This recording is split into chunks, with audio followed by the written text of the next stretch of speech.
Muhammad സഗീറിൻ്റെ Valentine day, ഇന്നത്തെ Valentine ഡേയുടെ എങ്ങനെയാണ് ഈ വാലൻറ്റൈൻ ഡേ ആഘോഷത്തിൽ വന്നത്, അതിൻ്റെ പിറകിലുള്ള ആ ഒരു സംഭവമാണ് പറയുന്നത്.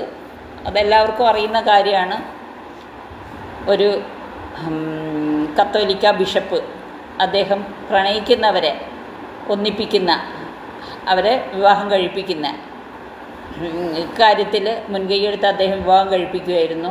അങ്ങനെ അദ്ദേഹത്തിന് ആ ഒരു കുറ്റത്തിന് തടവിലാക്കുകയാണ്. തടവിലായപ്പോഴും അവിടുത്തെ ആ ജയിലറുടെ മകളുമായിട്ട് അദ്ദേഹം പ്രണയത്തിലാവുന്നു. ഒടുവിൽ അദ്ദേഹത്തെ കൊല്ലാൻ വിധിക്കുകയാണ്. അപ്പോൾ ആ വിധിക്കുന്നതിൻ്റെ തലേന്നും അദ്ദേഹം ഒരു പ്രണയലേഖനം ആ കുട്ടിക്ക് വേണ്ടി എഴുതുന്നുണ്ട്, എന്ന് നിൻ്റെ വാലൻറ്റൈൻ എന്ന് വെച്ചിട്ട്. അദ്ദേഹത്തിൻ്റെ സ്മരണയ്ക്കാണ് ഈ ദിവസം, അതായത് ഫെബ്രുവരി 14 വാലൻറ്റൈൻസ് ഡേ ആയിട്ട് ആഘോഷിക്കുന്നത് എന്നാണ് പറയപ്പെടുന്നത്. ആ ഒരു കാര്യമൊക്കെയാണ് അതെല്ലാവർക്കും അറിയായിരിക്കും സഗീർ പങ്കുവച്ചിരിക്കുന്നത്. കാരണം ഇത്തരം ദിവസങ്ങളിൽ ഈ ദിവസത്തിൻ്റെ പ്രാധാന്യം അറിഞ്ഞിട്ട് അത് പങ്കുവെക്കുമ്പോൾ അതിന് വേറെ തന്നെ ഒരു സുഖമുണ്ട്.